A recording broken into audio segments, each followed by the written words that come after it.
And staying with our top story now, the fallout of Moscow's aerial incursion on Polish airspace. Joining me for more is Michael MacKay, former lecturer at the National University of Kyiv-Mohyla Academy. Good evening, sir. Hello. Let's start with this news of an Eastern Sentry NATO mission. It sounds good, but much of the support from the likes of Denmark, France, the UK, Germany appears to have in some way already been announced this week. So my question to you is, will it make a real difference on defence, or is this a public reassurance mission? I think it's a public reassurance mission. It is repackaging things that already are being done or were announced that will be done.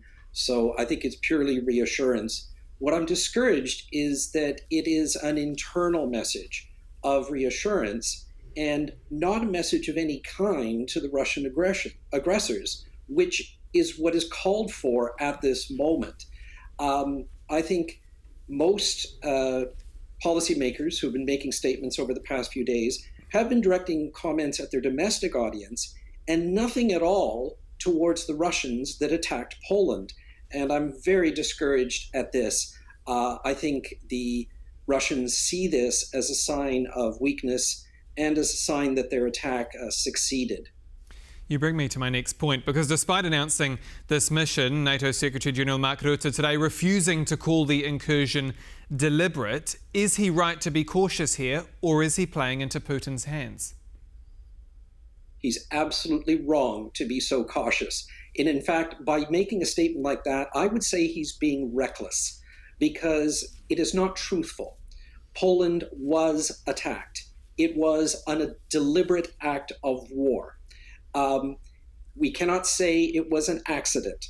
It was not.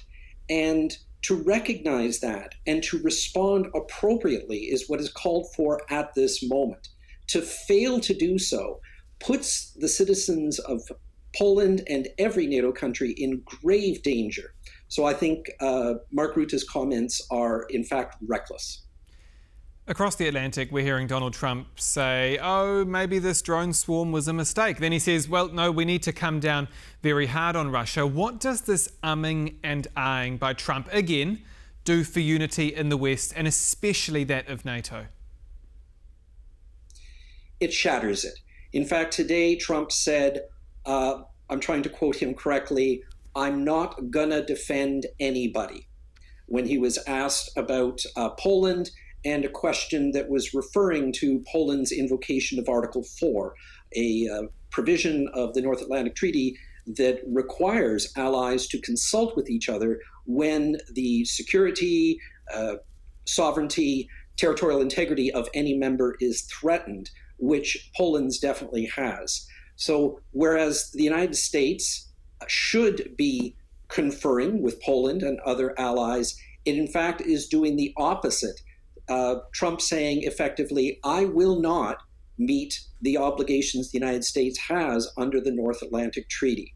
I think a realist perspective is to treat Trump seriously with what he says. He will not defend NATO allies, and just as we should treat Russia's attack seriously as an act of war.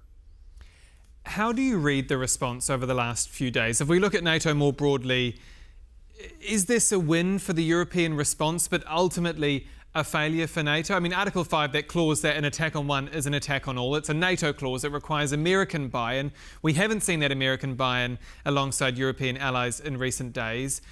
So how do you read the response, and has the alliance, as a NATO alliance, failed to deliver? The NATO alliance has failed to deliver. What we've seen is a failure of this formal structure that has more or less held the peace of Europe since 1949. And but what we have seen is informal alliances, which is the positive message. In particular, the support of Ukraine to Poland. And I think that is what should be addressed and taken most seriously now in light of the failure of NATO and the formal structures that it has. Given your military expertise, let's talk about how sustainable the response was in Poland this week, because From what we understand, there's a shooting down of cheap drones, but by expensive equipment. So could a country like Russia, bleed a country's resources dry with this strategy of widespread drone deployment that need to be shot down by expensive equipment? They absolutely can. And I think Russia will be very encouraged at the success of their attack.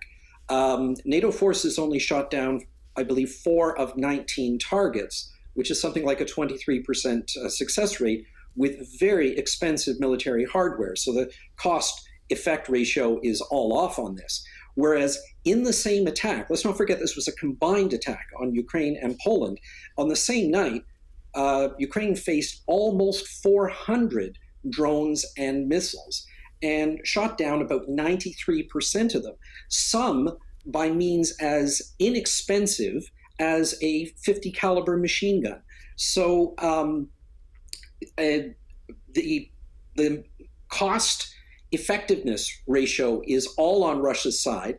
They will be encouraged to send more attacks to Poland and to other frontline NATO countries, knowing there is this off-kilter posture in the response. They'll send more drones, more dummy drones, more electronic warfare spoofing drones, and now that they see that they can overwhelm a defense that NATO has that was meant for a completely different kind of war that's never going to happen, that's not facing the Russian terrorist state, which is what we really face today.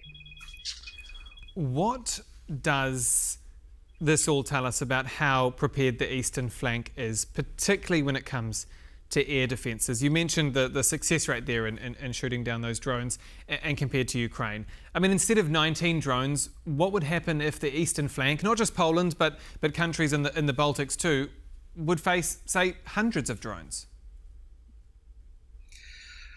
Well, the eastern flank is very strong if we consider Ukraine, and unfortunately Ukraine is excluded from NATO.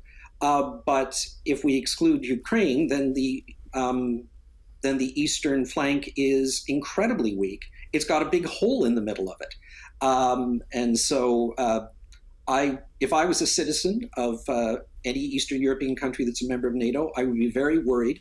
I would say, as many of them do, especially given the posture of the United States, that we're in a position where we have to fight. We have to defend our country, whether the United States supports us or not.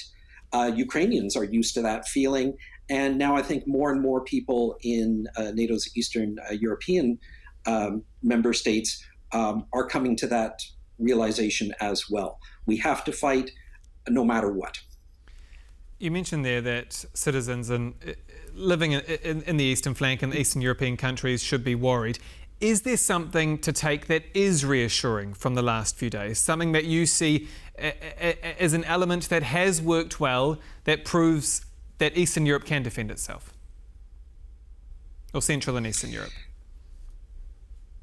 That the armed forces of Ukraine are still fighting, that they are holding the line, that the Ukrainian air defense is shooting down hundreds of air targets a night, that Ukrainian defenders are hitting back on the territory of the Russian terrorist state, striking military and strategic targets, especially oil terminals, as we've seen in the last couple of days. That is the reassurance that people in Eastern Europe can take. The only fighting defender is the armed forces of Ukraine, and they are, until NATO gets some sense and retaliates, Ukraine is Europe's only fighting defender. And lastly, we hear a lot about traditional defence spending on tanks, aircraft, howitzers, the list goes on. It sounds impressive, but in your view, is that investing in the war of yesterday? Are we working harder and paying a premium for these traditional technologies instead of working smarter? Absolutely. Recently, the head of Ukraine's unmanned defense forces, their drone commander, talked about how with 400 men and 10,000 drones, he could eliminate an armored NATO brigade from 20 kilometers away. And this was very discouraging to NATO commanders because they know that it's true. So this is investing in the arms of yesterday. I think we see some countries doing the right thing. We see Britain becoming a co-investor with drone technology along with Ukraine and some other countries. But yeah, NATO needs to invest smart, which means unmanned forces, particularly, as Ukraine has done. But most importantly, adopt a posture of victory. What does it take to win victory over an adversary that is not the nuclear-armed pure power of yesterday, but is a terrorist state, that is a armed criminal syndicate, and understand it in that way and meet the actual challenge that we're facing. Michael MacKay, former lecturer at the National University of Kyiv-Mohyla Academy, thank you again for your time.